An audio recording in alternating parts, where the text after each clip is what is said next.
After the COVID-19 pandemic, now the new pandemic we are dealing with is the pandemic of lies. Yeah. It's the pandemic of lies. You know, people stand up and they say things that they think make sense. You know, I've been looking at politicians, and fortunately I have the opportunity of having served in cabinet. I know how a budget is drawn, and I know how much money we have in our resources to draw a budget. When a political leader, a national leader tells people, I will put aside 150 billion for market women, I'll put aside 50 billion for boda boda, I'll put aside 100 billion for this. I know how much our budget is and the projected growth of our budget. That time you have not talked about the amount of money that you are taking to counties, you have not talked about transfers for the education sector and so on. Where are you going to get that money to provide that kind of service? You're just lying to those people because you are telling them things they want to hear. And because they won't ask you questions, you just get along with it.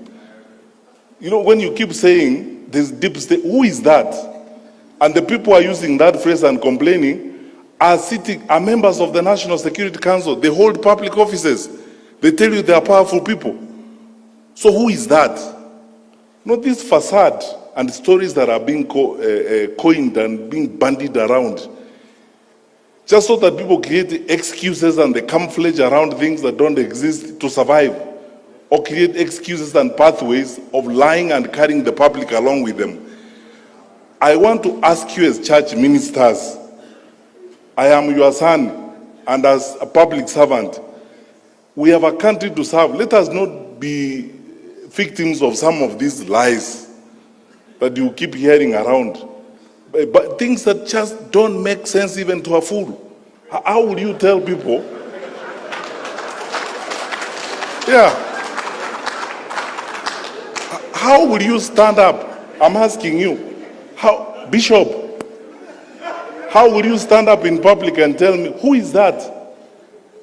And then you don't even have the courage enough to take a decision and say, okay, because I don't agree with the Attorney General and all these people, me, I'm not going to be party to you.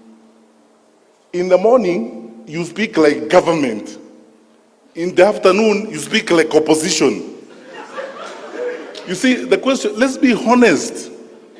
You see, the total annihilation of common sense and betrayal of common sense in the political practice in this country is shocking. When you tell people about there being who is that? What is that deep state? The Inspector General who seated here? We have passed a constitution that requires us, it's in black and white. You know, even me, if I have to give directions to the Inspector General, the law requires that I put it in writing.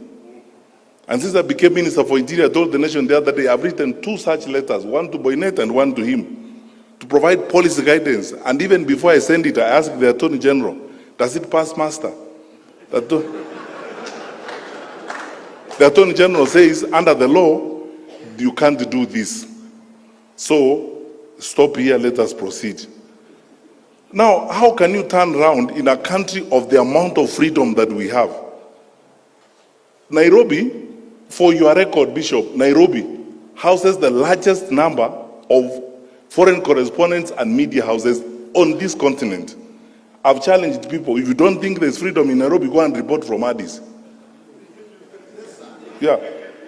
With all this freedom we have, in a country where the president is insulted liberally by everybody, by opposition politicians, how will you tell me that there exists a covert, dark op element of government that is intended to do certain things? When did you last face and scrutinize and excoriate the Minister for Security? I am here to answer questions. Which is this dark side that exists? Where is it?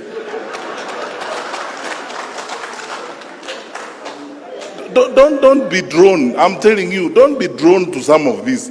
You see, we are unfortunate that we have a brand of leaders.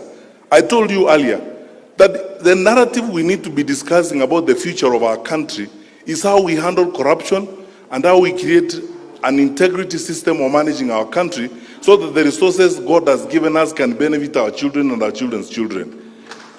Now, instead of having that conversation, the artists, the political artists who want to avoid that conversation, they come up with all manner of excuses. Oh, there are people who hate me called deep state, and you sit with them daily. So when do they become deep? When they are with you or when they are not with you?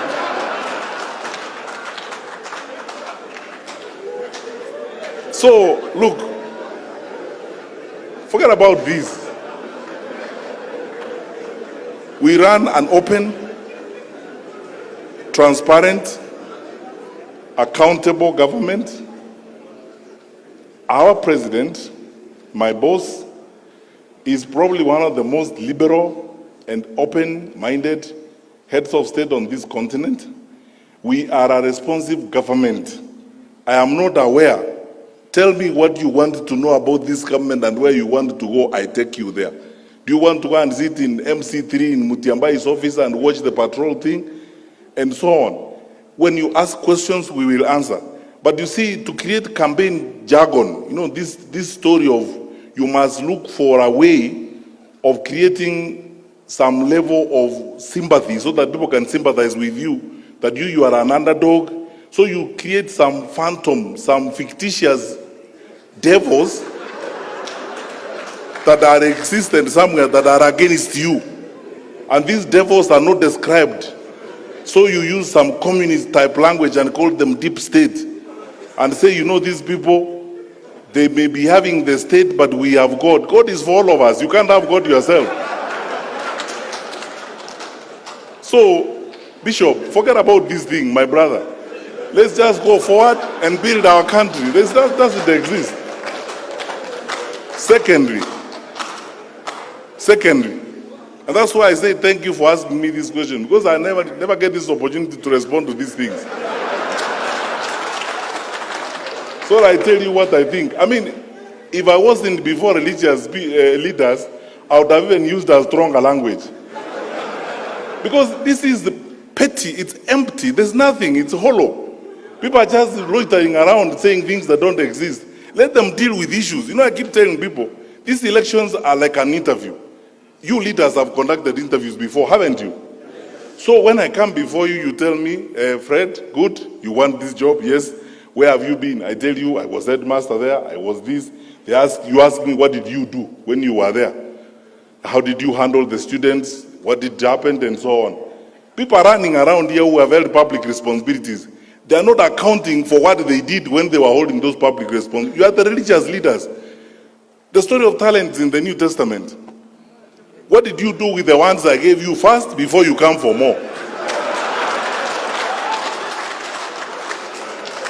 Now, yeah.